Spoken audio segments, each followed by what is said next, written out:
Did you see the stylish? Welcome to the Young IPA podcast. I'm James. This is Pete. G'day, everyone.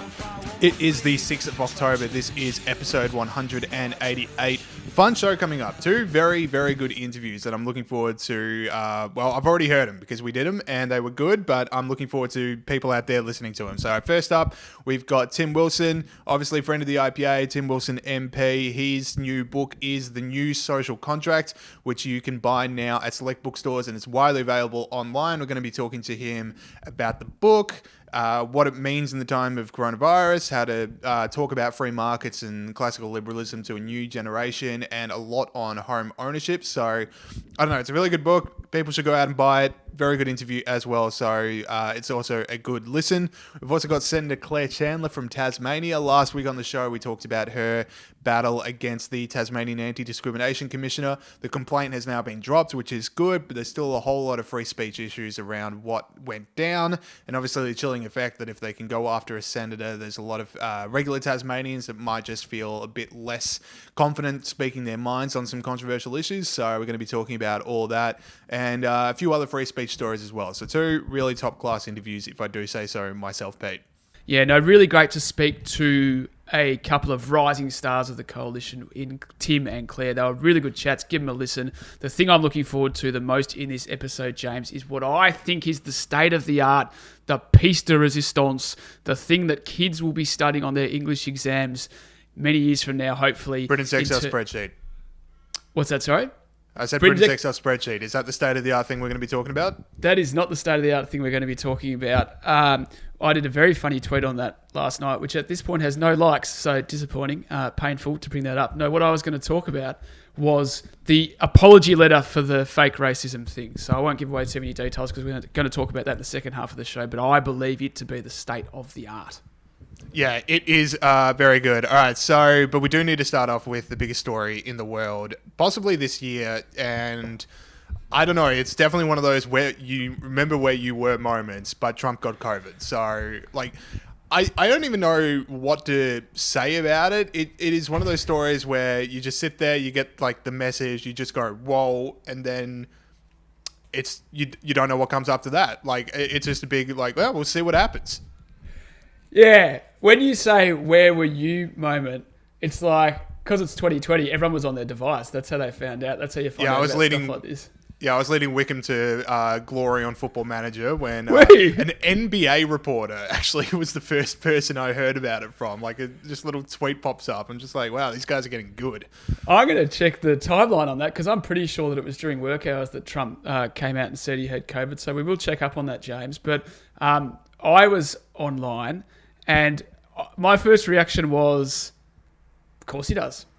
It's 2020. Like, of course Trump is going to get COVID. So, yeah, that happened. Just to update people on the actual news of what's happened, he's now out of the hospital and back to the White House as of 9:30 this morning, Australian Eastern Daylight Saving Time. He tweeted, feeling really good. Don't be afraid of COVID. Don't let it dominate your life. I feel better than I did 20 years ago, which is obviously not true. Press Secretary Kayleigh McEnany. How do you say her name? Sorry, James? I think you got it. Really? Okay, well, that's good. Well, anyway, she and two of her deputies have been testing positive, but he reckons he's going to be back to a normal work schedule. Yeah, so one thing that was speculated a lot was this going to change Trump's mind on COVID? People can remember that when Boris Johnson got it, before that he was very skeptical of lockdowns and was pushing back. After he went through it, he did seem to have a road to Damascus moment and was much more open to the concept. So the tweet that Pete read out where he does say, don't be afraid of COVID, don't let it dominate your life. We have developed under the Trump administration some really great drugs and knowledge, sort of implies that it's still business as usual for Trump, which, I don't know, it's definitely going to be interesting the next month to see if he changes tunes on. I mean, you know, he does say he wears masks, but obviously the famed, the now infamous debate prep where there were 10 people in a room together and none of them wore masks and now half of them are sick with COVID. Maybe that's the kind of stuff that gets changed, but when he talks about locking down the nation and locking down the economy to keep people safe, I don't know, maybe you'll say, look, I've been through this. I'm in as many at-risk brackets as you can imagine with his weight and age, that if I can get through this, maybe we have developed something that does make death rates so much lower than they were in March and April. I think it definitely confirms his narrative. Assuming he doesn't get worse again, like it can come back, I believe. But at the moment, if he just gets healthier and that's it, this will confirm his narrative that, in a couple of ways. Firstly, that COVID's not that bad. And secondly, his narrative that he's healthy and vital and Joe Biden is old and decrepit and he could old enough to overcome COVID in a few days. I'm pretty sure they pumped him full of steroids and stuff that they wouldn't give you unless you were really, really sick in most circumstances. So if he wasn't president, he would just kind of rest and recuperate and they'd allow him to get better in time or whatever. But they've pumped him full of this stuff. And I think he's probably going to use that as a kind of, to confirm his narrative. I got better in 3 days, ipso facto. I'm right about this stuff. I don't know too much about the inner workings of the Trump medical team, so I can't really comment on what the quote-unquote stuff was that they pumped him full of, as Dr. Gregory has let us all know about. Fortunately, I'm the expert, so I can tell you exactly what's happened. But yeah, sorry, go on. No, I was just going to say, it's all about the narrative and whether or not it changes. And I don't like the long-term effects, whether people would feel a bit weird voting for someone that might, a couple months down have like that long COVID that you hear about. We'll find out in a month, but no one knows anything about how this is playing at now, and anyone that says they do is lying. So I don't know. We just got to sit back and just see what happens and just see what changes with how Trump talks about COVID. That's an interesting point. Boris Johnson, there's rumours that Boris Johnson from kind of, within that he has not been the same since that happened. He still hasn't got the same energy and the same, brain power that he had prior to it. He's still struggling a bit. So that is interesting. That if I think he did say he was as fit as 6 butcher's dogs, which I didn't even know that was a saying. And I still don't quite know what it's getting at, but that's what's on the record. Well, I stand corrected on that. But so that it is interesting seeing it play out like that. What did you make of the reaction? Because Twitter actually said they were going to shut people down for people saying that they hope he dies and stuff, which I was very surprised by. I just thought they wouldn't bother with that. But what did you make of the reaction overall? I thought it was basically what you'd expect it to be. Yeah, I'm kind of like why don't I just bring up my hero of the week now, which was talking about that. So I don't know, surprise, surprise, Twitter was a cesspool when Donald Trump got COVID. So I don't think anyone's blown away by that fact. But, I mean, you saw the ugly people honestly wishing that someone would die of COVID, which, you don't want to spend too much time reflecting on because that's just a sickness. The one, I found interesting is the people that were going, wanting everyone to congratulate them on not wanting Trump to get COVID. It's like, look, even all of the disagreements I have with this guy, I'm being very brave here. I'm being very big and saying I hope he doesn't die, which is round of applause. So the hero this week, Rachel Maddow was the only good tweet on the matter. So I've somehow copied it so small that I can't read it. So here we go. God bless the President and the First Lady. If you pray, please pray for their speedy and complete recovery and for everyone else infected everywhere. This virus is horrific and merciless. No one would wish its wrath on anyone. We must get this spread under control enough. There you go. Classy. You don't need to hope he dies. You don't need everyone to congratulate you on not wanting him to die. You just need to say, hey, I hope he recovers. So there we go. She, of course, Rachel Maddow from MSNBC. Is that right? Famous lefty in America, just for those that might not be... Very well done, Peter Gregory. Across that. See, even 5 years ago, it was completely unremarkable that people from across the political divide would wish each other the best of health. So, yeah, there you go. Should we move on to the next one, James? Yeah, because in Australia, tonight is going to be the federal budget, so we don't know a whole lot about what's in there. There's been some leaks that have come out already, and I don't know, there's 2 things that I'm reading a whole lot about, which is one, the income tax cuts, and then second, this Keynesian spending style, trying to get people back on employment. So I don't know. I'll start with the income tax cuts, which I'm always a fan of in any form, and I think that's one of the better responses you can have to this is just to make sure people have as much access to their own money as possible because they need it now more than ever. So I think income tax cuts, I think that's a big tick for me, Pete. Yeah, and look, as you mentioned, this is the stuff that the government has drip-fed the journos, that the stuff they want you to know, so it hasn't come out yet, and we don't know everything that's in there, and it does take a while to read it, so we don't know for a while. There is the tax cut, there is the subsidy that you mentioned for people under 35, for businesses to take on young Australians who've been forced onto job seeker during COVID, and the income tax, as you mentioned. The thing, there was a sentence in The Australian, or a little passage in The Australian, which summed up for me the danger of this kind of thing. And that is, it said, Mr. Frydenberg's second budget will focus on restoring and creating millions of jobs, getting more cash into the pockets of Australian businesses and workers, and driving private sector investment. It's not the government that gets money into people's pockets. It's not the government that drives private sector investment. It's the private sector. It's the economy. And there's going to be a heap, as I said, like I've been saying this for the last few weeks, there's going to be a heap of announcements from governments around Australia saying, we're going to get money back into people's pockets. We're going to get the economy up and going again. That is not the case. It is the government and government mismanagement in some parts which has created this problem in the first place. And it'll be the private sector that gets it out of it, gets us out of it. And I get this is the budget, so it's got budget measures. But long term, if we want to make sure we use this as an opportunity to realise our full potential as a nation, we should be cutting regulation, particularly cutting regulation with regards to energy. Stop tying our hands behind our back with regards to energy, making the labour market more flexible, or cutting green tape. All those things will be the things that make us use this, what's happened, as an opportunity to fulfil our potential. But yeah, let's not fall into the narrative that the government is getting stuff back into our hands, because that's not the case.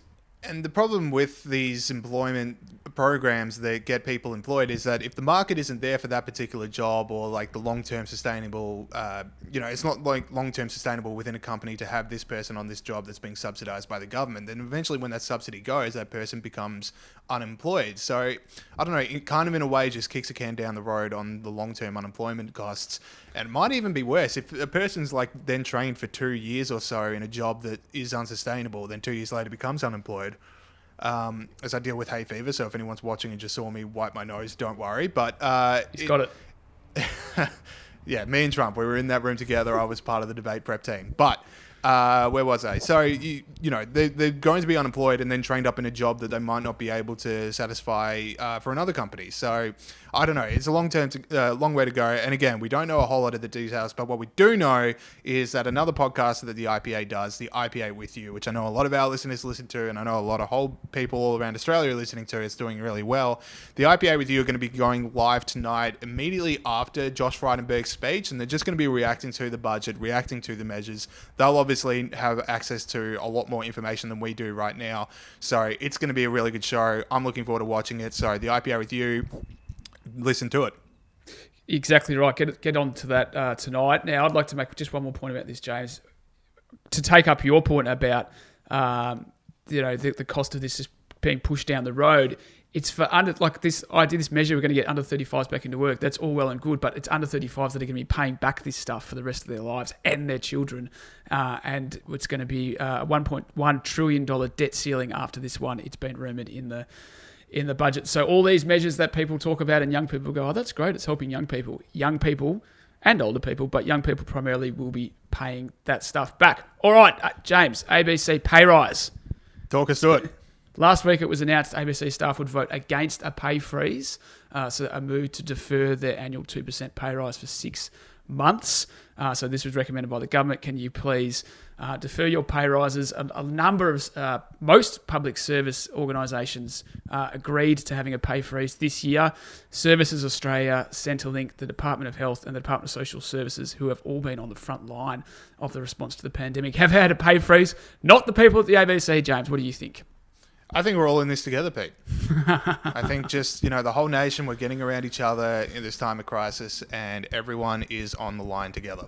Yeah. That's exactly right. I think, I am absolutely sick of paying $1 billion for this organisation a year to say how much they hate me. And then stuff like this happens. They would absolutely rightly go nuts. If they, I say to people who think that, the ABC should be publicly funded, imagine if you had to go and pay tax to Rupert Murdoch every year to the tune of $1 billion to put out his media organisation. You'd rightly be go nuts. That's how we feel. That's how we feel about the ABC. We have to pay all this money to keep them going, for them to tell us how terrible we are. And then but the thing, for me, is I wouldn't want to pay it even if it was just an organisation to tell, if they ran wall-to-wall coverage on how good James Bowles is, I still wouldn't want to pay for it. There's no reason that taxpayers should be funding a news agency. So, I feel it's always tempting to go down the line of, well, things would be better if they were just even-handed. I just think the problem itself is rotten to the core. There should not be a nationally funded broadcaster. Yeah, no, I don't believe there should be a national funded broadcaster either. I'm just sort of pointing out, for us, it's literally to save we're paying for them to say how much they hate us anyway. And it's just, and then for them to go, oh, we're not going to accept a pay freeze for 6 months. There's 600,000 people out of work in the private sector. They probably don't even understand that their wages literally come from the private sector, and the lockdowns that they've cheered on has absolutely smashed the private sector. 6,000 people that have a job, it's on their knees. They probably literally don't have the economic understanding to realise that the bill, every cent they're paid comes from the private sector. And at the time when the private sector is absolutely on its knees, they have said, and we're going to have a 2% pay rise and we're not going to put it off for 6 months. I don't understand how you could do that. I just can't believe that. And as you said, we're not all in this together. There's two Australias. Yeah, I think it's a completely tone-deaf move, which is a problematic thing to say, which we're going to get into later in the show. So we'll move to heroes and villains. I've obviously already done my hero this week, but this is a Grunt the Pig Freedom Snout, something, begins with S. Do it, podcast at home along with me. But Pete, your hero this week. Well, my hero is us, James, because we got through the whole first section without mentioning Victoria or Daniel Andrews. So well done, us, and thank you to we nearly got there. You brought him in. The thing about Dan Andrews, James. The thing about Dan Andrews. So, a big round of applause for us, and thank you for all our non-Victorian listeners for sticking with us through all this time. Anyway, my hero this week is really good. It's that polio was eradicated in Africa last week. So Africa was declared free from wild polio by the Africa Regional Certification Commission.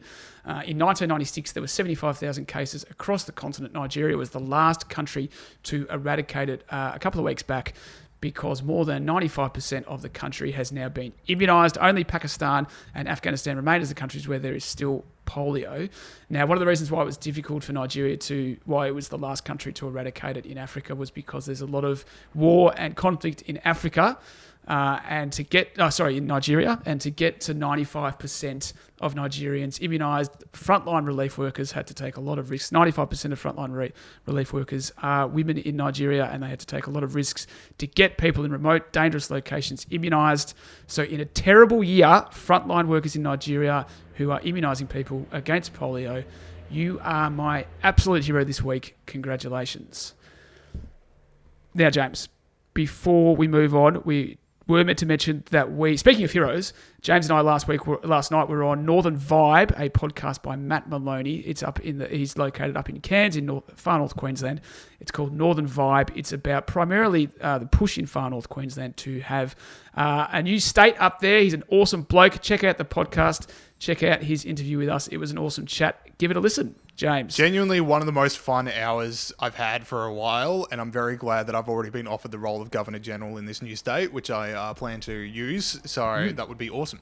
I was offered the role of a minister, which I was very, very pleased about, but we all, as I said last night, James, we all need a bit of Matt Maloney in our lives, so check it out. Northern Vibe, great podcast. All right, let's go over... Northern Vibe, singular. Northern Vibe, yes. Good point. Those are the heroes this week. And well done, world, for eradicating polio, because that is just awesome and definitely the kind of good news that we'd be needing right now. Villains this week, I refuse to have the clip pulled. So, Pete, I don't know if you want to introduce it. Roll the tape, Muskie. As Extinction Rebellion protests enter their 6th day. Okay, that was the fake nudie run that happened at the Extinction Rebellion a long time ago now, last October, about a year ago now. And because that's a fake nudie run and not a proper nudie run, we say that the villain of the week is the Extinction Rebellion fake nudie run villain of the week. James, who is your villain? Pete, if I can cast your mind back a few months to when the New York Times opinion editor had to resign over the decision to let Senator Tom Cotton, I believe it was, write an article basically saying that if riots in the US were to continue, the federal marshals should be brought in. And this led all the New York Times opinion staff to say this puts minority rioters at the New York Times at risk. The editor should be fired, and it was basically a complete takeover of the New York Times by this woke collective within the opinion editorial staff. And let's have a look at what the New York Times is now run with under this new regime. So let's just open up the New York Times opinion pages, and what do we have here? Hong Kong is China, like it or not. After months of chaos in the city, something had to be done, and the Chinese government did it. So, I mean... that's freedom. That's freedom right there. That's speaking truth to power. This is an article written by Regina Ip, who is a legislator and member of the Executive Council in Hong Kong, so she's part of the government. Key quote for me, I mean, the whole article was completely disgusting, but the key quote for me, foreign governments, quote, benchmark Hong Kong against the rest of China and measure how the city can maintain its unique characteristics, openness, a commitment to personal rights and freedoms, respect for the rule of law, and the ability to reinvent itself economically. Beijing's national security law is saving one country, two systems by ensuring that Hong Kong does not become a danger to China. That's a relationship. The national security law is just this law that stops this free market city of wonderful freedom becoming a threat to the mainland China. That's all it's there for. So, New York Times, well done. Well done. This takeover is complete. And these new articles that ring freedom and keep people safe and don't put anyone in harm's way have led to this. They must be absolutely lying awake at night in Beijing worrying about Hong Kong invading. It's definitely not the other way around. So, no, that's unbelievable that actually got through, James. I can't believe that would happen. Like, the New York Times is pretty terrible, fair enough, but the fact that they would do that is very weird. All right, so my villain this week is Mark McGowan, Premier of Western Australia. We have a lot of Western Australian listeners. Mark McGowan did his best Pol Pot impersonation this week when he was asked why WA borders remain closed. He said the benefit to opening to South Australia or the Northern Territory for WA is not there. All we do is lose jobs. All we would do is lose jobs were we open to those states. They're only saying all this stuff for very self-interested reasons because we have higher incomes and people who are more used to travelling, and therefore we'll have more tourists from Western Australia to go to the east. Now, there's two massive problems with this, James. Firstly, that's not really how it works. You can't just tell people they can't travel because it's good for your economy. And secondly, I feel like we settled this when Adam Smith wrote The Wealth of Nations, and that, Mark McGowan's idea that that WA can just make all its stuff itself. It doesn't need people from anywhere else. We can make everything we need right here in WA. I would advise Mark McGowan to cast his eye over history to see how that's gone. It generally doesn't go very well. And actually, free trade and open exchange is good for the economy, not the other way around. So Mark McGowan, to keeping the border closed, Mark McGowan for arguing that it's somehow good for the economy to keep the border closed. You are my villain this week, apart from the rights issue as well. But also, wasn't this brought in on health advice? Yeah. Like, are we just saying, no, you know what, we're keeping these borders closed because jobs and economy? Like, no, you said health advice, and if the health advice has run out, then what are you doing this for? I mean, it's just this needless populism, and every premier is guilty of it. It's just like, okay, you know what, this is popular in the polls, we're doing it now, and Western Australia's hard border closure is the number one example of that. I mean, that... it is laughable, that kind of quote, to be that far removed from where the goalposts were on borders. Like, even a month ago, it was like health, to now just be, you know what, the economy's good and we're jealous of Eastern Australia. It's not health, it's not the economy, it's purely politics. If you got that 100% right, James, and hopefully that'll change over time as Western Australians go, actually, I'd like to do something different apart from be here. Yeah, and look, I got a sideways note here, and I brought up just before that Tom Cotton article about the need for field marshals to come in when there's riots. Well, maybe Western Australia need field marshals to step in with the amount of tourists that they're receiving, because the tourism minister for Western Australia has said that the regions are so full of this is a justification for keeping the border closed. The regions are so full of tourists right now that they could not accommodate eastern state visitors if the hard border would come down. So Western Australia are just so inundated with internal visitors that if you lift the hard border, the eastern states are just going to override an already broken industry. And then can you imagine what would happen if we raise the international border with all these people coming to Western Australia? It would be absolute chaos. Rottnest Island might collapse under the weight of tourists alone and recede into the ocean. I mean, maybe this is a crisis point, just how successful Western Australia's tourism economy is right now. I absolutely don't believe you, WA Tourism Minister. I bet there are tourism operators up and down Western Australia going, actually, we could accommodate a few more extra customers if that happens. So yeah, we could accommodate maybe 5 more. Maybe a bit more than that. I don't know. That, like, in a crowded field of incredible quotes I've heard this year, that might be one of the best. Yeah, that is just straight up definitely not true. All right, that is it for the start of the show. We'll now go to our interviews with Tim Wilson and Claire Chandler. Okay, we now welcome back onto the show a friend of the show and a friend of the IPA, Tim Wilson MP. How are you going? I'm good. Thanks for having me. Yeah, awesome, because we wanted to talk to you about your new book, The New Social Contract, Renewing the Liberal Vision for Australia. So a lot of themes coming out of this book, a lot of big ideas, but first I want to start off with, why did you want to write this one?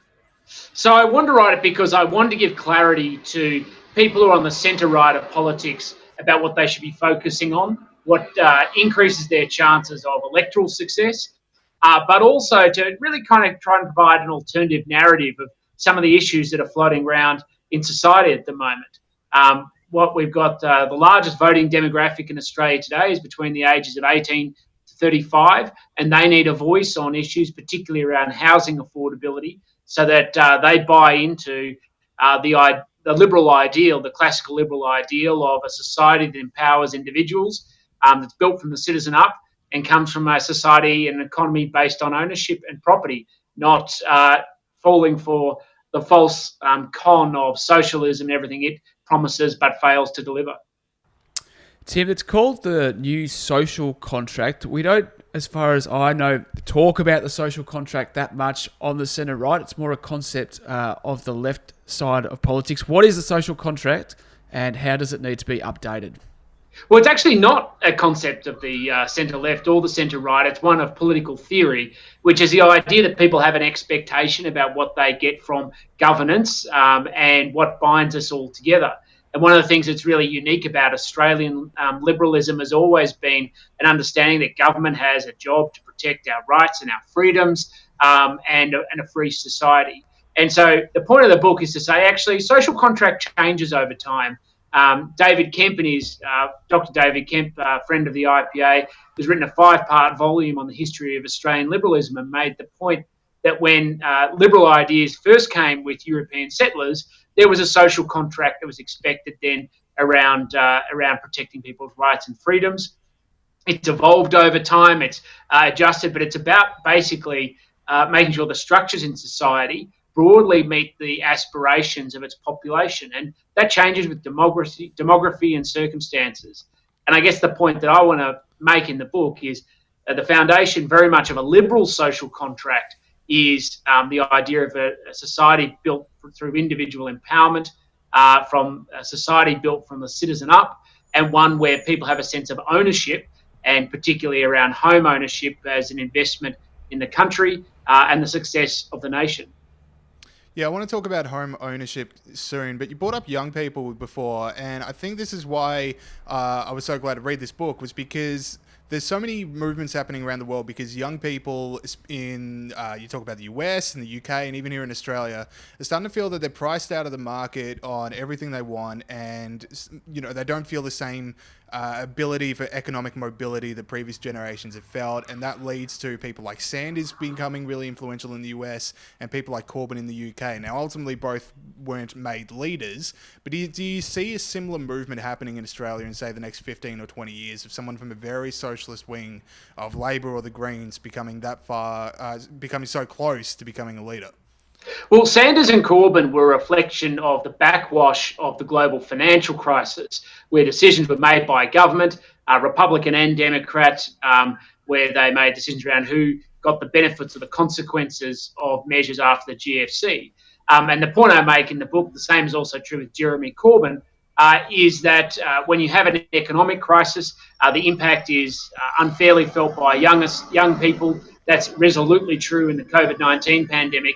And so I think we now have to start the clock. I think there's a very serious risk of not just a health crisis, not just the economic crisis, which is starting to unfold, but then the political crisis about the consequences of who wins and who loses out of that.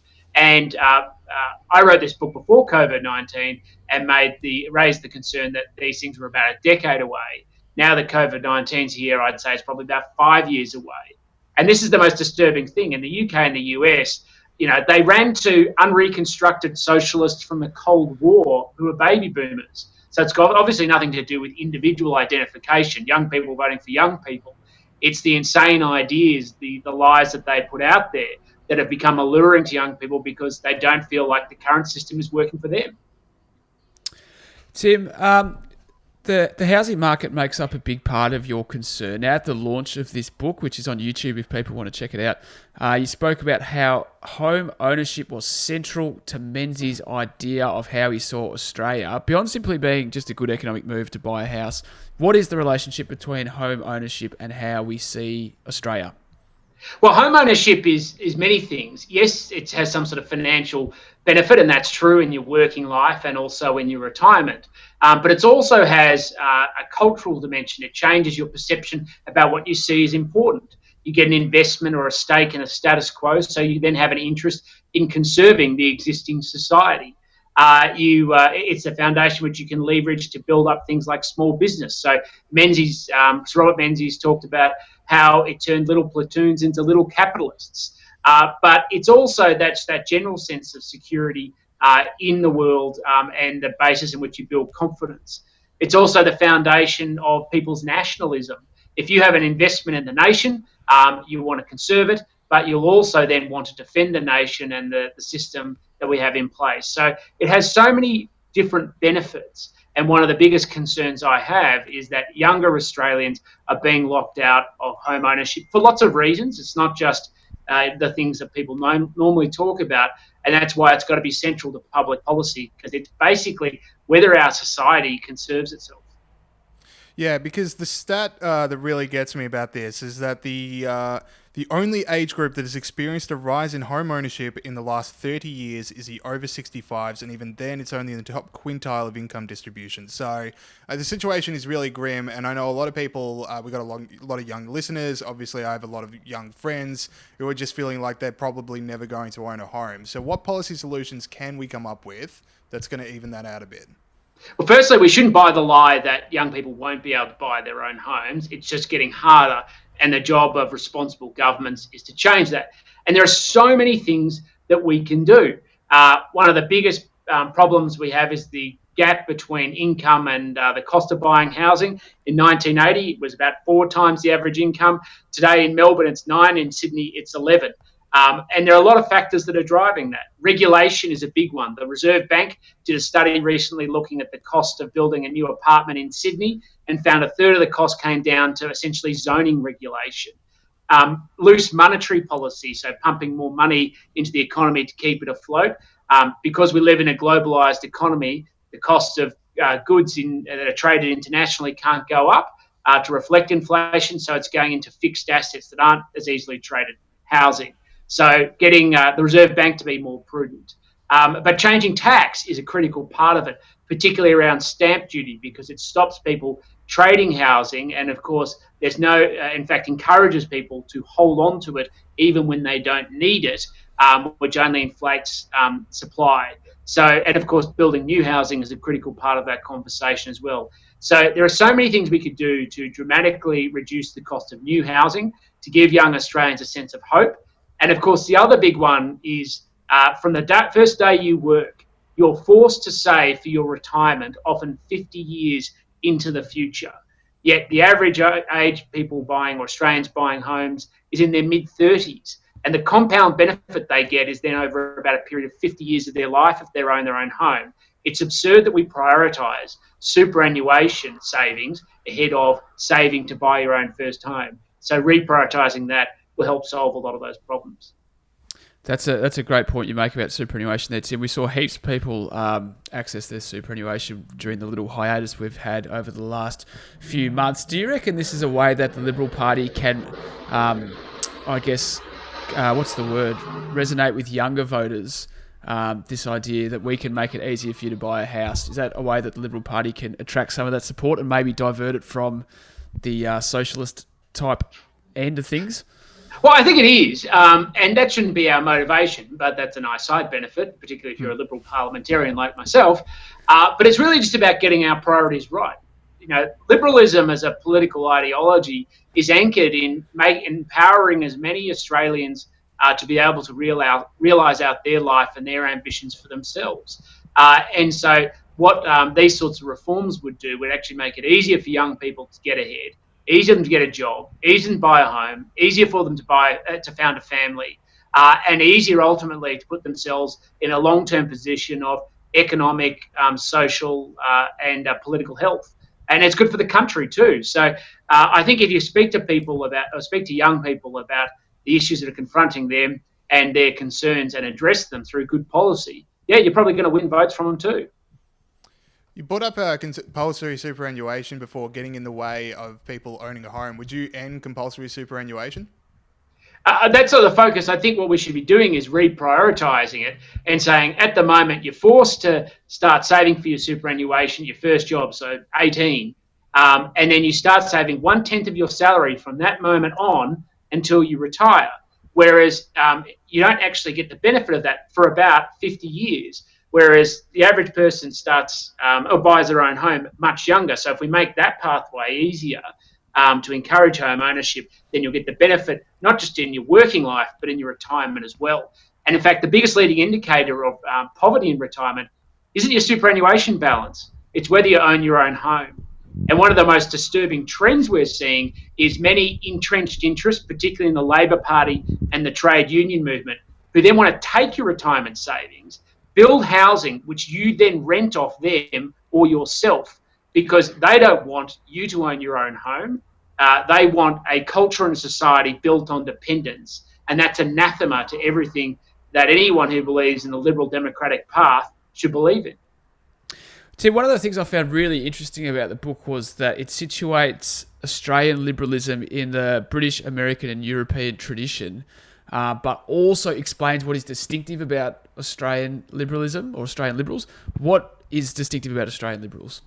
Well, essentially, liberalism is in many ways a radical political ideology. Every other political ideology, and this was explored extensively by people like Hayek, is anchored around centralising power to achieve a collective purpose. So if it's fascism, it's order. If it's socialism, it's equity and conformity within society. If it's religious fundamentalism, it's moralism through centralised authority.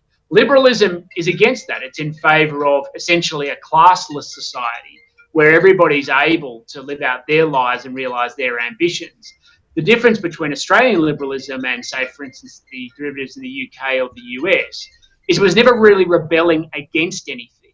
The European settlers who arrived, and we need to acknowledge, probably didn't pay the right deference towards Aboriginal and Torres Strait Islander customs and their pre-cohabitation. But it's always been fighting for a classless society, and as far as they saw it, started a bit more with a blank canvas. Whereas liberalism in the UK, for instance, was always fighting hereditary privilege and the structures that existed as a legacy essentially of feudalism. So that's what makes it different. And because we promoted ownership and an ownership-based society as the foundation for empowerment, it's always had a very large democratic mandate because most people have always bought into the idea because the idea has suited them and enabled them to live out their life and their success. So this is a bit of a left field question, but the fact that Australian Liberals have never really had to jealously defend liberties against something, like you brought up British and hereditary privilege in America and, no taxation without representation, the fact that there's such an absence of that in Australia, does that tell you anything about why Australians on the whole have been pretty happy to give away a lot of their freedoms? You think about the stage 4 lockdown in Victoria and how popular it's been, people's freedoms disappearing overnight. Do you reckon it's just the history of Australian liberalism? No, I don't think so. Firstly, I don't think the lockdown is popular at all. I just think a lot of people think it may be necessary, or they believe that in the end they don't have the information to solve such a big problem as a pandemic, so they're prepared to trust people who they believe at least have more information and they believe are in a better position to do so. Now, I think that will corrode as soon as the lockdown measures reveal itself. In fact, it's one of the great lessons of people who are hostages is that they often don't realise just how bad their treatment was until after they've been set free. So I don't think it's popular. I think the point around rights and freedoms is people do accept that there is some trade-off to protect people's lives and livelihoods at this time. And people are aware of the potential risks to not just themselves, but other people in their family groups or their community. But Australia's never had a really rigid political culture of defending rights and freedoms. One of the papers I cite in the book is one by a British academic called Hugh Collins, who wrote a de Tocquevillian essay on what was distinctive about Australian political culture. And he basically said, there's never been a rebellion against The closest we had, of course, is the Eureka Rebellion against centralised authority, because the foundations of the modern country were essentially liberal. And so we've always found a much better balance between rights and freedoms and a sense of justice in society. Yeah, it's interesting. I sort of agree with you a bit there, James. Zachary Gorman, who works at the IPA, sort of mentioned on the company Slack the other day that the reason Australians don't rebel that much is because when we asked Britain for our freedoms, they politely gave them to us. So yeah, it's interesting how that sort of continues to flow through history. Anyway, one of the things I like about this, and I think that our side of politics could do a little better, is explain to young people about why stuff like free markets are important and why stuff like home ownership is important. Sometimes it's sort of, I guess it's probably not the full impression, but you get this idea that when young people complain about it's really hard to buy a house, they hear the stop buying avocado or whatever it is. But I think, we should take those things seriously, the idea that there's a lot of student debt and that housing is really important. How can we talk about why free markets matter a little bit better to young people? Pretty broad question, but how can we do that?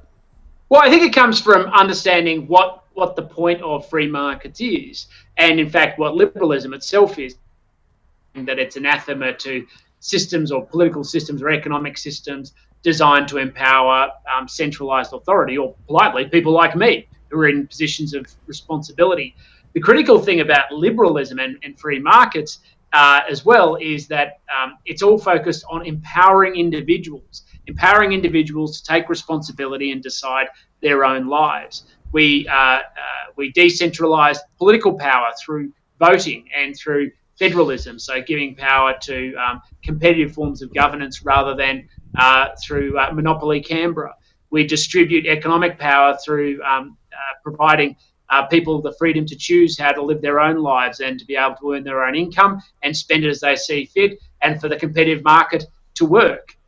We promote social liberalism by making sure that we respect people's rights and freedoms to choose how to live their lives.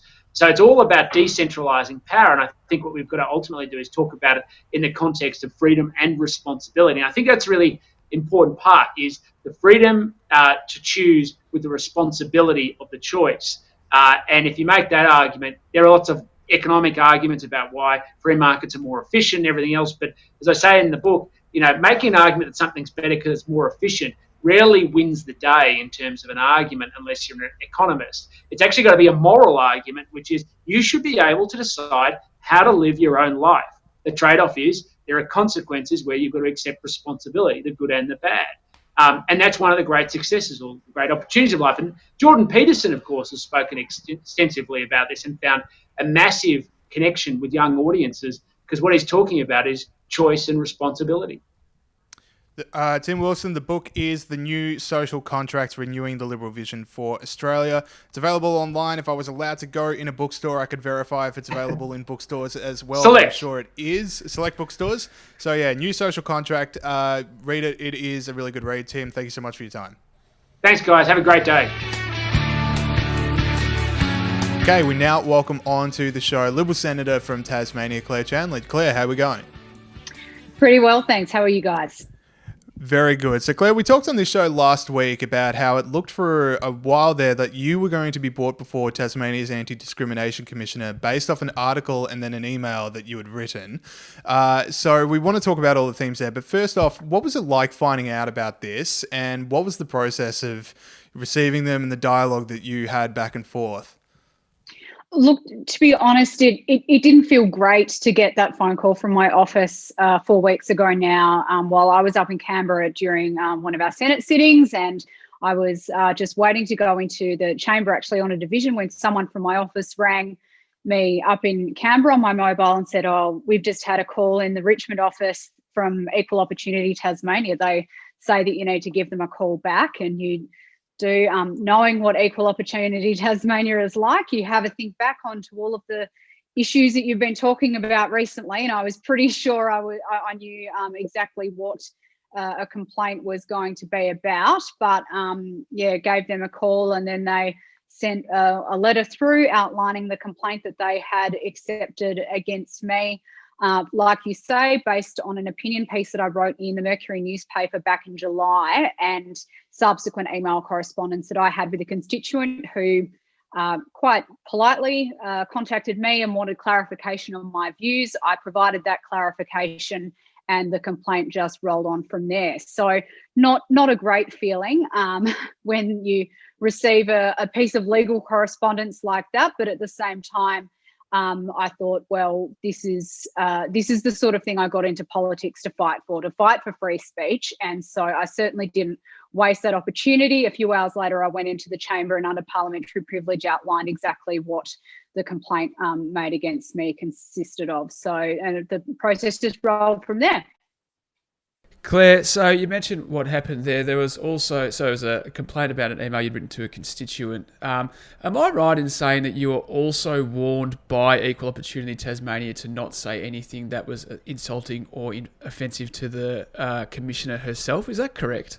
That came a couple of weeks later. So, like I said, I gave the speech in the Senate chamber and put out some media releases and did garner a lot of media attention around this complaint. And off the back of that, concerned constituents from right across the country started emailing the Anti-Discrimination Commissioner in Tasmania, basically saying that they didn't think there was any substance in the complaint against me and that it should be dismissed. So I believe it was on the back of those emails that they decided to contact me and, read out that relevant section of the Anti-Discrimination Act in Tasmania at me. And, that there was an element of threat about it, I think, sort of, as much the same way that this entire process was conducted. If the Commissioner can stop you from talking about it, they're going to try to. So that was certainly my experience. It was, please shut up. Please get all of your friends that are supporting you to shut up. We want to be able to conduct this behind closed doors. I mean, at the same time, they asked me to sign a confidentiality agreement in relation to the conciliation I was summoned to, and I refused to sign that as well, which seemingly is the basis upon which the complaint was rejected. Yeah, so that complaint has been dropped, so it is pretty tempting to look at this as a big win, but I kind of feel that the fact that it even got to this point is still very chilling, and we would have listeners down in Tasmania that are looking at this going, there's so many restrictions on what you can and can't say, and you don't know when something's going to be brought up. So you mentioned it's these Tasmanian anti-discrimination laws. Can you give us an idea of what they're about and just how much of a burden it places on free speech? Yeah, so for many years now, we've talked about the Tasmanian Anti-Discrimination Act being one of the most restrictive pieces of legislation when it comes to free speech in this country. And that, in my opinion, is based on a couple of different things.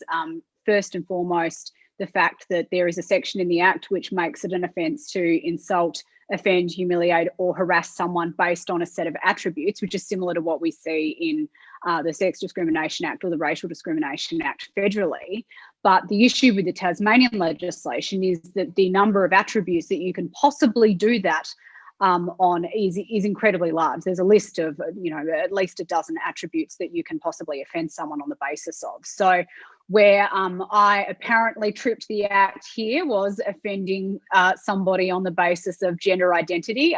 For the reference of your listeners and your viewers, the piece of work that I've been found to have seemingly found to have discriminated against people on is my advocacy for women's sport being for biological women, which has been a massive issue that's been playing out really since I first commenced my term as a senator. So on the basis of saying something as uncontroversial as women's sport should be for biological women and that there are genuine reasons around that, I found myself hauled in front of the Anti-Discrimination Commissioner in respect. But you make a really interesting point. I mean, yes, the complaint has been dropped and I'm certainly happy that it has been dropped, but the issue we now have is that the Commissioner doesn't have to form a view on whether or not what I said was actually discriminatory. I mean, if the process had gone the whole way through to tribunal, I like to think that the many legal arguments that I presented to the Commissioner in correspondence to her would have been aired and that I would have been able to clearly demonstrate that saying something as uncontroversial as women's sport should be for women shouldn't be viewed as discriminatory. But now we will never know, and importantly Tasmanians will never know, and I'm certainly concerned that they will feel that they can't continue to speak up about this issue for fear of finding themselves in the same position I was. Claire, a comment I found really interesting was from Charlie Burton, who was a spokesman for Equality Tasmania. Now, one of the justifications for these organisations is that they're kind of neutral, arbiters of harm, and they're just trying to prevent people from being harmed and being like the victim of discrimination. Now, he said, we want Senator Chandler to hear what life is really like for Tasmania's trans and gender diverse young people and their families, including the desire to be accepted just like everyone else, and how negative stereotypes and misinformation can cause deep harm. It seems like they've already decided that what you said is misinformation. It's clear that this is not a neutral process that is trying to just be a neutral adjudicator of harm. This is basically the government being proactive in what you can and can't say. This happens all over Australia and all over the West. What do we do about this at a kind of macro level and a long-term level? Like, how do we stop this happening more broadly? I guess at the macro level, what really needs to happen is we need to be changing these laws that make it an offence to do something like this. But I mean, the other point is that it's these unelected bureaucrats and these positions that have become the arbiters of what is right and wrong. And activists, particularly on the left, I believe, take that for granted, and they certainly seem to infiltrate these positions and find themselves in a place where they can determine what can and can't be said and try and shut down debates. So we need to be changing the legislation, and frankly, we need to be ensuring that some good liberal thinkers are finding themselves in these positions where fundamentally they can make a more sensible decision when a complaint like this comes across their desk. I mean, the Tasmanian Anti-Discrimination Commissioner has the power, or had the power, I should say, to dismiss the complaint made against me as vexatious, which I think, most ordinary Australians would realise that it was, but she chose not to do so. So we need to make sure that we have sensible people in these positions. One of the things that really blew me away about this case, and I'm going to basically paraphrase our colleague Morgan Begg in his article for the Spectator Australia magazine, was that if they can come for someone like you, who's a sitting Liberal senator, like a pretty big pillar of our society, or someone like, thinking back a few years ago, Archbishop Porteous in Tasmania as well, if they can come for these, big figures, it really tells just mainstream, like regular people that don't quite have access to the same, media outputs as yourself or Archbishop Porteous, that it's probably better for them if they just shut up, because maybe the media doesn't catch on to it, and maybe there's not the public pressure to drop cases or to find a way from that. So I don't really have a question from that other than so what is this telling just regular Tasmanian people, what you've been through? I think it's really concerning. I mean, I said right from the outset, indeed, I said in the op-ed that I wrote in the Mercury newspaper that was the source of all of this trouble, that free speech shouldn't be reserved for the people who can defend themselves, whether that's through the resources available to them or the position that they have. And I've said the whole way through that I'm a senator, I have access to parliamentary privilege, I have a public profile that I'm able to use to make my case, particularly in situations such that the Anti-Discrimination Commission is trying to shut that down. But most Tasmanians, but most Australians don't have access to that. And since my case came to light, I've been contacted by so many people from across the country who all agree with what I said, but feel scared to put their views forward in a public way or affect change based on their views because they're scared of the same thing happening to them. I mean, from their perspective, you have to take time off work, you have to get yourself a lawyer. It's a serious impost on people's time. That's even before you get dragged before a quasi-judicial body to defend your views. So it would be pretty traumatising, I would have thought, for most Australians to find themselves in the position that I found myself in, and it's just unacceptable. Yeah, the idea that it's just this kind of, conciliatory process where we all get together and have a chat is it not true at all. Having discussed that with a lot of the QUT students now, what you wrote obviously is controversial, and it's it is a complicated public policy area. How should these disagreements play out? How should we resolve these kind of complicated issues? Well, I think the most important thing when it comes to resolving these complicated issues is being able to have a public debate about them. And that's why the situation I found myself in is so disappointing, that we should be able to have a conversation about whether or not trans women who are biologically male should be allowed out onto the sporting field, or what role there is for sex segregated bathrooms or change room facilities. But at the end of the day, people are being deplatformed, and it's not just myself, it's people like J.K. Rowling for speaking out about the realities of biological sex and the rights that are attracted to that. So I think for us to be able to resolve this really important public policy issue, the first step is being able to talk about it openly. But in a situation where I go into the Senate chamber and I give an adjournment speech on this topic, and the next day I'm shouted down by a Labor senator for being transphobic, you can see why it's really difficult for us to have this discussion publicly. I want to talk about roles such as like anti-discrimination commissioners or legislation such as anti-discrimination acts. Basically, they're brought in because people in, these lawmaking facilities believe that there are marginalized members of our community that don't have access to the same level of free speech as others, and they need legal protections to make sure their voices are heard, or at the very least they're not unduly criticized. Now, do you reckon these are the kind of legislations that's going to help protect that in the long term, or do you reckon there's a better way to make sure that everyone's got an equal part in the debate?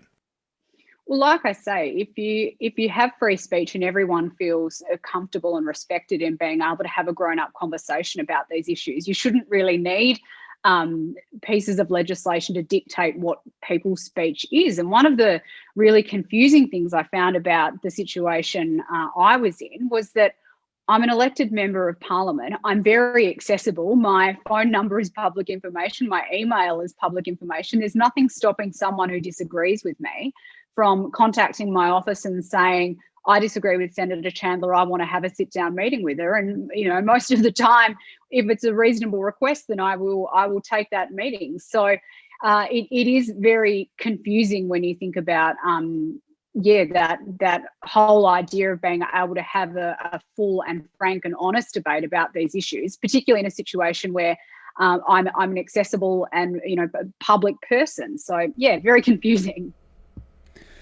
Claire, transgender participation in sport is a big deal, as you mentioned earlier, and it's a growing issue. Why do you reckon people are so afraid to talk about it? Look, honestly, I think it's for fear of finding themselves in the same situation I found myself in, or from being held down by the left on Twitter, or being felt, in your place of work, that the opinion that you are putting forward is unreasonable. I mean, like I say, in a situation where woke activists are being able to shut down debate on this issue, it sort of has this perpetuating effect in that the more you shut down debate, the more one point of view, the perspective that you aren't shutting down becomes so prevalent. And I think that's what we've seen happen here. I mean, look at what happened to J.K. Rowling. She is one of the great authors of a generation. I read her books growing up. All of my friends read her books growing up. We all grew up reading these Harry Potter books and appreciating the world that she created for us. But so many people my age have been the quickest to shut her down just because she said what she said. So, yeah, it is really worrying. I don't reckon everyone appreciated the Harry Potter books, but maybe that's a debate for another time. But anyway, James doesn't like Harry Potter. Bit overrated, but that's a controversial opinion. And we'll have it out on a free discussion. We can have another half-hour interview. I'll bring all of my research into the table, but I'll keep it to free speech just for now. And yours is obviously just one battle that's underway in Australia at the moment. I also want to ask you about what happened to Peter Ridd over at James Cook University. Listeners of this show would definitely know what's happening, but in case maybe you're new to this episode, Peter Ridd was basically silenced by his employers at James Cook University over not being collegiate on the idea of research about the Great Barrier Reef. I just want to get your thoughts on that whole story and what happened. Oh, look, the Peter Ridd case has been an absolute concern for me for some time, and it goes to that other tricky issue that we always see playing out alongside restraints on free speech in this country, and this is the whole idea of academic freedom and its erosion on our university campuses. I've spoken about this in my maiden speech to the Senate. I've spoken about it in media interviews since then. I mean, people would be looking at what has happened to Peter Ridd and I think, feeling concerned that we aren't allowed to have the hard conversations about issues at university campuses, and talking about how the issue of transgender inclusion in sport has become so controversial. I think the erosion of academic freedom does potentially have something to answer for here. I mean, you only have to read the work of Deborah So and her book, The End of Gender, to see the impact that a lack of academic freedom in our research institutes, or obviously in her case she's talking about what's happening in Canada and the US, has on the broader public debate around these issues. So, I'm certainly concerned about what's happening to Peter Reid, and I'll be interested to see whether this appeal that he's undertaking is successful. But I mean, the coalition government, I believe, is firmly committed to ensuring that we get a better balance with free speech on campuses and encouraging universities to be places of academic inquiry, because it's so important that our kids are going to universities and feeling that they can talk about their ideas and have their ideas challenged, because that's only going to strengthen their opinions and make them better graduates in the long run. Claire, I ask a lot of our guests this question, and you sort of just touched on it there, but obviously we have a bit of an intellectual monoculture across the West in our universities, and this is what drives a lot of this stuff, is because everyone comes out of university with the same worldview and the same assumptions about the world. It's hard from a sort of a classical liberal perspective to kind of fix that, or not fix that, but change that.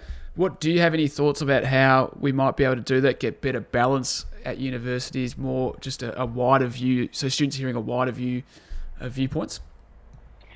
Like I say, I think if you can ensure that universities are places where diversity of thought is valued, then you will have more diverse voices contributing to that broader research spectrum and teaching spectrum.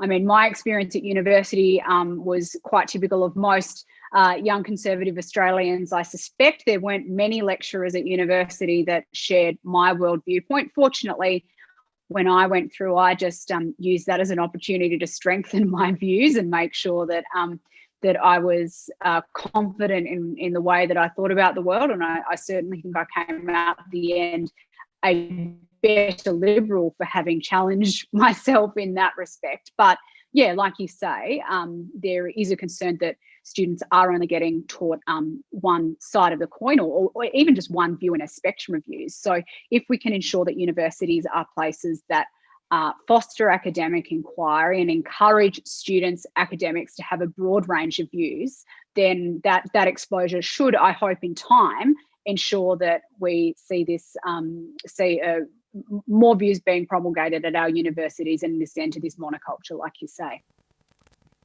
Yeah, that's awesome. I just want, and one final free speech story I want you I want to hear what you think about. So the Generation Liberty team we have here at the IPA were banned from having a table at the Queensland University of Technology's O Week, even though Socialist Alternative were allowed to have one. Just hope, if you did see that story, what did you make of that? I did see that story at the time, and I thought that was incredibly disappointing. Generation Liberty does some really good work, and talking about why it's important to have a broad range of views on campus. I mean, why wouldn't you, as a university, be wanting to have an organisation such as Generation Liberty on campus to cater for students that might be interested in finding out more about personal liberties and the freedoms that we've fought hard for? So I think that was pretty disappointing, absolutely. Claire Chandler, thank you for your time. Thanks, Claire. Okay, thank you to Tim Wilson and Claire Chandler. Let's run through some stories, Pete. This is the thing that you were looking forward to most in the show, and I don't want to deprive you at all of setting it up and following through with it. So, Pete, talk us through it. Okay, well, yeah, the reason, as you mentioned, I mentioned this at the top, is because this is the piece de resistance of the tortured apology. Now, this guy, his name is Professor Matthew Mayhew of Ohio State University, big football college, I believe, James, American football. Big football college. There you go. He wrote an article called Why America Needs College Football. He wrote stuff in this article which you'd think were pretty sort of straight up ideas. He said he thought it would help us get through these uncharacteristically difficult times of great isolation, division, and uncertainty. He said college football holds a special bipartisan place in the American heart.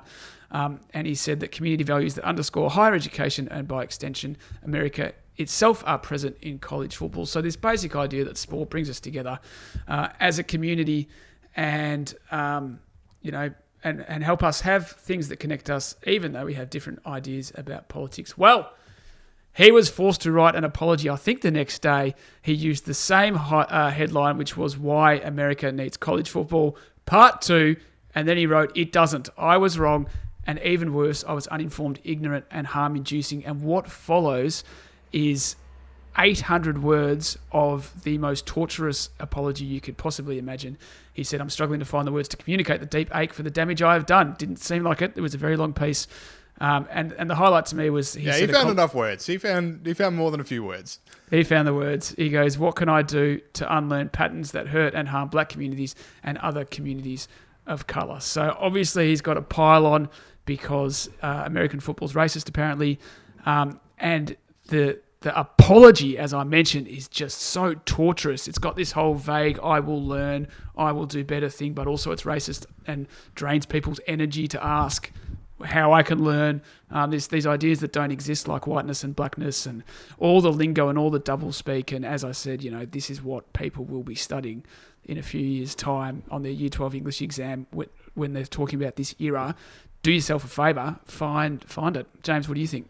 Another university course that might teach this is Culture Management 101, because, this whole idea of you need to apologise, we're not going to tell you how to do it, but you need to give us even more power over you, and then we'll think about accepting your apology. What are we doing here? I don't know.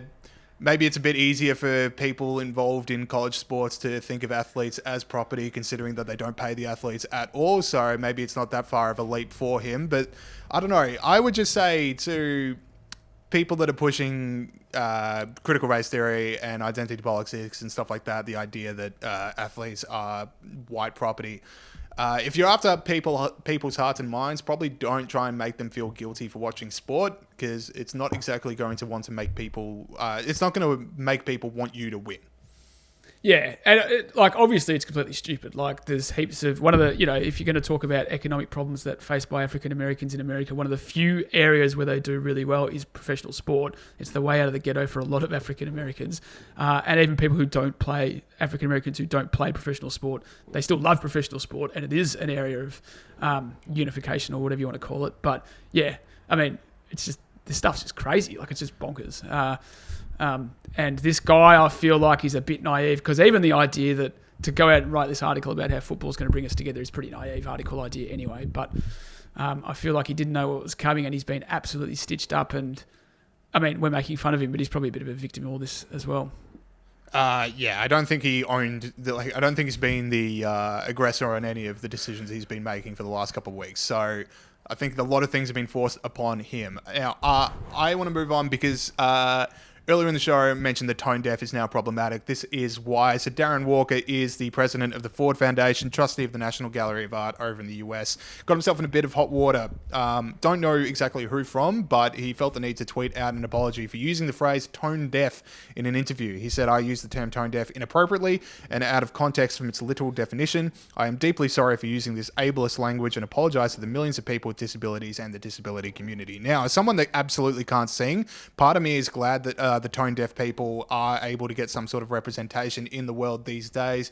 But I also think if you saying that tone deaf is offensive to deaf people is way more offensive than saying tone deaf. Yeah, it's different. They're definitely different things. They're completely different things. And being deaf is heaps worse than being tone deaf. Yeah, I just embarrass myself at karaoke nights. It's a completely different idea. Yeah, so... I don't know if he's going to be forced to make a follow-up apology, potentially. My favourite bit about this one, James, is that this guy was already trying to be a woke legend. The reason he said tone deaf was because he was saying it would be tone deaf to show this guy's, his name's Philip Guston, is an artist. It would be tone deaf for these museums to show his art because it features images of the KKK in it. So to talk about... Wait, didn't he say that my use of the tone deaf wasn't the correct use? That does seem like the correct use of tone deaf. Yeah. He's invented this idea that tone deaf is offensive. Anyway. But yeah, so he's already trying to be... I like the fact he was trying to be a woke legend, and then he got unwoked by being... he was cancelling black art He wanted to talk about Black history by cancelling Black history at the same time. So he was already trying to be a woke legend, and then he got in trouble for this. It strikes me as like, it's odd because, as you said, like this guy's president of the Ford Foundation and trustee of the National Gallery of Art. How many deeply, deeply stupid people occupy positions of power in our society? It's incredible. Like this guy's. Yeah, welcome to the real world, Pete. It's like, hey, like, this the guy's last 100 years just not happened to you. I mean, look, yeah, okay, fine, you're right, but it's just like, oh my god, this guy. How do you get out of bed? How do you tie your shoes in the morning? Who knows? Now, speaking of people that are going to have trouble tying their shoes, you want to talk about South Australia's move to vertical consumption. Well, this is one of those ones where you say we should pack up the joint and give it to the Chinese, because this is completely un-Australian from Stephen Marshall, Premier of South Australia. So from last Friday, pubs and clubs in South Australia had their COVID restrictions reduced, which is great. Stephen Marshall said, and basically part of that included you can drink standing up, because we know that you're going to get COVID if you drink standing up but not sitting down. It's vertical consumption, Pete. That's the phrase. Well, it's not drinking standing up, it's vertical consumption. As Stephen Marshall said, for licensed premises, we will now allow vertical consumption outdoors, which is clearly a naked attempt to give some kind of medical authenticity to these rules they've made up. He's calling drinking standing up vertical consumption. For those licensed premises that have outdoor areas, there can be vertical consumption, whereas previously we've only allowed it seating consumption. It's drinking standing up, mate. If we're going to call standing at the front bar with a frothy vertical consumption, then as I said, pack the joint up. We're done. Vertical consumption. I kind of want to end the show on that, but we've got another story here about schoolies. All right, let's do that. let's have just Pete. Like, this is just Old Testament Pete. I'll sit in the corner and just have some water. Tell the country how to get better. Old Testament Pete, I like that. Okay, well, this one's a bit different, but apparently the cherries are having a massive year. It's been a great winter for cherries. Tom Eastlake, cherry farmer and president of Cherry Growers Association, Cherry Growers Australia, so it's been a bump year for cherries. But someone's got to pick them, because there's not as many backpackers around because we've closed our borders. Now, recruiting agency Coswine, national manager Ed Milne, and Ed doesn't seem like a bad fella. I just think he's a little bit misguided. He said, this is an opportunity for people to still celebrate what is a milestone event. He's talking about finishing year 12. Milestone event, which is the completion of year 12, as he says. It's just a different method of celebration. So what Ed is trying to do, he's trying to get people to pick these bloody cherries, and he's trying to convince year 12 kids that they should go on schoolies to pick cherries. Now, I don't think Ed knows what happens at schoolies. You don't need these kids near your cherry farms, Ed. This is not a good idea. This is not going to end well. You're not going to see many cherries picked. You're going to see a lot of interesting behaviour at campsites. This is not a good idea. Deputy Prime Minister Michael McCormack said, if you know somebody who might be on the coast who might be lounging around with a surfboard, tell them to come to the regions. Tell them to bring their mobile with them. God, they're going to bring their mobile, mate, because it would be a great Instagram moment for them to get up the tree, pick some fruit. Who knows? They might take some friends with them. They might make some new friends. They might meet the love of their life. So this is like your dad just trying to convince you to do this thing you don't want to do with all these promises of how much fun it's going to be, and it's just not a good idea. All I'd say is, like, I know we have a lot of high school listeners, and, a lot of them would be pretty bummed out that schoolies isn't going ahead. So to that, I'd just say, like, this is just me speaking, but schoolies is the most overrated weekend. It's just the most overrated thing in Australian culture. It is not as fun as people make it out to be. You'll be okay. There's many weekends ahead of you that are going to be better than schoolies. I disagree with James. Schoolies is awesome, but there are going to be other things. And probably, like, if I was going to take this seriously, it might not be a bad idea to go make a bit of cash for a few months. On a serious note, but from a jokes perspective, it's just funny that Ed Milne is like, I would have, like, if I was him, I would have just pushed the money side of things rather than this was Michael McCormack, but you'll meet the love of your life, because, people could see through that. Yeah. I did fruit picking once, but I didn't make enough money, so I left after a few hours. Why would you? Like, you're all over the shop. Do it, don't do it, don't do it, do it. Oh, I think if you do it for hours and hours and hours, you can make money. But I did it for like 3 hours and worked out how much money I was going to make. That is harder. That is more effort than you've put into most things in your life. So I think you gave it a good college try. I might have given it a bit of mayo, actually. That is it for the show this week. Thank you to Tim Wilson and Claire Chandler for those interviews. If you like the show, if this is your first time listening, you can listen to us on all podcast platforms and on YouTube. If you have friends and family that like the show, tell them about us. Yes, I got that order right. Yep. If you like the show and you're listening on Apple Podcasts, feel free to leave us a review and a star rating. That would be awesome. We've also got a bunch of other podcasts here. Talked about the IPA with you. They've got their live budget forecast happening tonight, so go check that out. And if you're going to be listening to this later in the week, that budget review is going to be also available to listen to. Looking Forward comes out every Wednesday. Viral Banter had an episode out this week, so go check out Renee Gorman and our talented team of IPA campus coordinators talking about what matters for uni kids right now. And then all the podcasts we've also got out there in our growing podcast network. So see you guys next week. See ya. Thanks, Saul. Big interview next week. Looking forward to that. Oh, yeah. Yeah. Big and check out Northern Vibe, because that was a whole lot of fun, and people should listen to it because Matt Maloney is a legend. See you guys next week. See ya.